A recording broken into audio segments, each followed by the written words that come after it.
français n'a pas retenu la chaîne des Puys parmi les 2 candidats français au classement du patrimoine mondial de l'UNESCO. Ce sera peut-être pour l'an prochain. Le dossier devrait être redéposé à l'automne. Ce projet de classement ne suscite pas de franche opposition. Il fédère même les bonnes volontés jusque-là dispersées.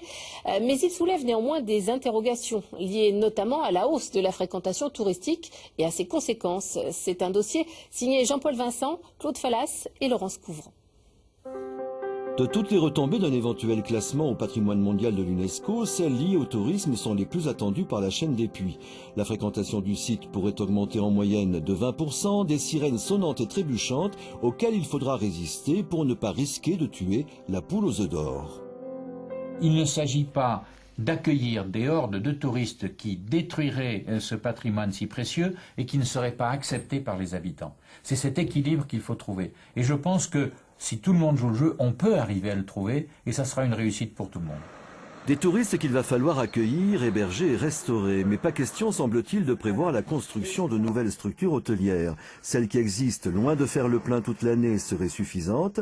Mais si la quantité est là, la qualité, elle, reste à améliorer. La clientèle que nous allons recevoir est une clientèle qui est en recherche d'outils, qui est en recherche de prestations d'une certaine qualité. Et la question qu'on doit se poser aujourd'hui, c'est est-ce que nos prestations touristiques correspondent à cette demande ? Notamment en matière de gîtes et de meublés. Quant aux constructions nouvelles, si elles devenaient à terme nécessaires, elles devraient obéir à des règles et à des contraintes très sévères. Je pense qu'il ne faut pas s'inquiéter de ce côté-là parce que on a déjà le plan local d'urbanisme qui a été mis en place, mais on a surtout le SCOT, dans le schéma de cohérence territoriale, qui est là aussi et qui a déjà maîtrisé un environnement plus grand, c'est-à-dire au niveau du Grand Clermont, les différentes zones touristiques et ce qu'on avait le droit de faire et de ne pas faire. Comment ces touristes vont-ils accéder au site et circuler dans son périmètre? C'est la question la plus sensible. Circulation automobile dans un secteur sans transport en commun et dont le réseau routier n'est pas adapté à un trafic intense, et circulation pédestre. Un nouveau plan de sentier de randonnée est à l'étude depuis 3 ans et en passe d'être validé. Cette clientèle internationale respectueuse d'environnement n'inquiète pas le parc des volcans. Pour le parc, le classement ne serait que la suite logique d'un travail entrepris depuis bien longtemps. Mais en même temps, il n'y a pas de contraintes supplémentaires, puisque ce que demande l'UNESCO, c'est qu'il y ait déjà des réglementations en place, donc des réglementations qui sont propres à chaque État, au moment de l'inscription. Et c'est pas l'UNESCO qui apporte une réglementation. Donc nous, on a déjà le site classé de la chaîne des Puys, on a déjà le SCOT qui permet aussi d'apporter des éléments sur l'urbanisme, on a la charte du parc, donc les éléments sont déjà là et on n'est pas sur une contrainte réglementaire en plus. Même si elle est en constante régression, l'activité agricole reste bien présente et emblématique de la chaîne des Puys. Les agriculteurs ne voudraient pas être juste les faire-valoir du classement, ni les jardiniers du paysage.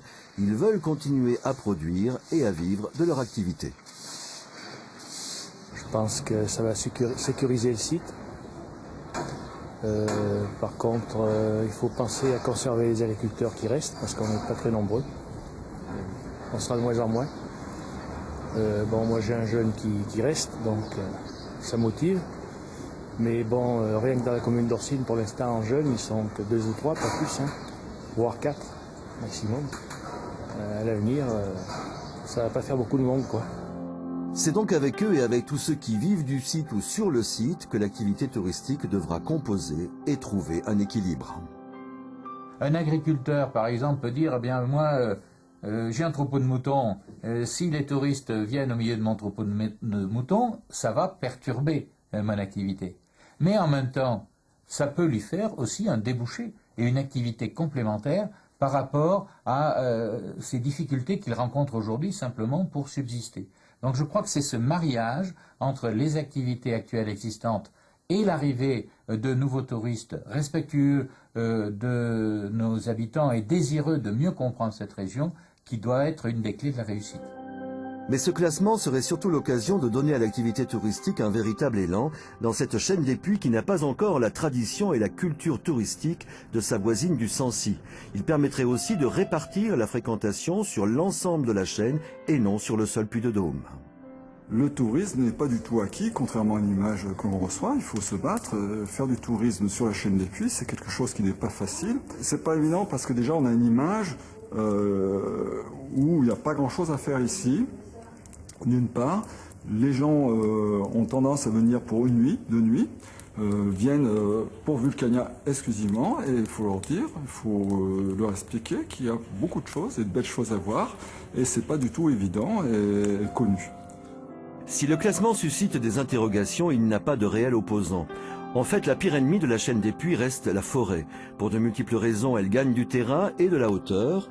En gommant les volcans, elle efface le paysage, principal atout de la chaîne, un paysage que déjà les randonneurs se plaignent de ne plus pouvoir admirer et que les passagers du train à crémaillère devront peut-être un jour se contenter d'entreapercevoir entre les arbres.